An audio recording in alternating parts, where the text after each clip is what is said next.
বন্ধুরা কেমন আছেন? সবাইকে শুভ সকাল। দেখুন কালকে রাত্রিবেলা এখানে বৃষ্টি হয়েছে। কালকে বৃষ্টি হওয়ার জন্য ওয়েদারটা একটু ঠান্ডা আছে, রোদ আবার উঠেছে। কালকে এত ঝড় ঝাপটা বৃষ্টি হলো, আর কিন্তু সেরকম ভ্যাপসা গরমটা নেই।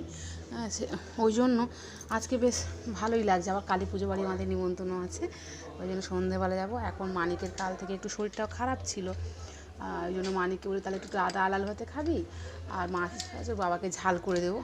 আর সেই একটা গাছ, জবা গাছটা বসিয়ে রেখেছিলাম না, জবা গাছটা ওইখানটা আজকে মাটিটা ভিজেছে, বৃষ্টি হয়েছে বলে আজকে জবা গাছটা বসিয়ে দিয়েছি। দেখুন কীরকম করে আজকে বসিয়েছি। আর এই যে বেশি দূরে না, জঙ্গল হয়ে গেছে বলে চারধারে বেশি দূরে বসাইনি।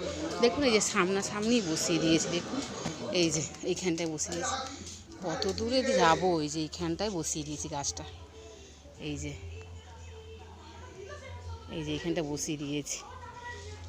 ওদিকে স্থলপদ্মটা আছে, আর ওই শিউলি গাছটা একটা ছোট্ট শিউলি গাছ হয়েছে। শিউলি গাছটাকে ভাবছি আর একটু বর্ষা পড়লে, এই যে দেখুন শিউলি গাছটা ছোট এইটুকু ছিল, শিউলি গাছটা মানে এইটুকু ছিল, তাই একটু বড় হয়েছে। আর একটু বর্ষা পড়ুক, বর্ষা পড়লে একটু ওদিকটা নিয়ে গিয়ে বসাবো। আজকে আবার সোনুর কলেজে 25শে বৈশাখের উৎসব আছে, ওই জন্য সোনু সাজগোজ করছে, একটু সোনুর কাছে যাই দেখে আসি। আমি ডালটা বসিয়ে দিয়েছি, ডালটা হয়ে গেলে মাছের ঝালটা করে তারপরে ভাতটা বসাবো, ও হয়ে যাবে। আজকে এত গোলাপ হয়েছে এবার এই গরমেও, কিন্তু রোদে সব জ্বলে গেছে গোলাপগুলো। এই সোনুর কাছে যাই, সোনু কী করছে দেখি। সোনু রেডি হয়ে গেছে, এই যে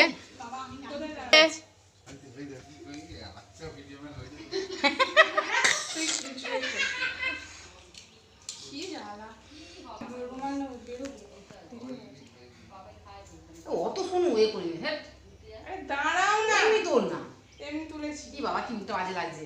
দাঁড়াও তুমি, দাঁড়াও তুমি, দাঁড়াও।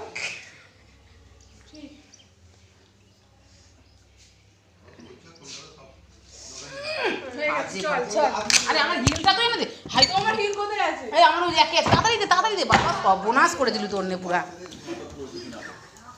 বাবা। আরে দাঁড়া না, বোন নিয়ে আসছে তো।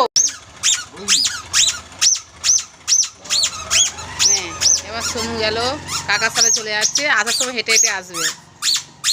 বাবা সাইকেলে দাঁড়িয়ে এরকম করছিল। এবার বন্ধ করে দিই পুচে। এই যে সোনু সাদা গুজে এতক্ষণ দাঁড়িয়ে দেখছিল, এবারে ঘরে চলে গেছে। আচ্ছা এবার টাটা, আমি আমার ব্লগটি এখানেই শেষ করছি।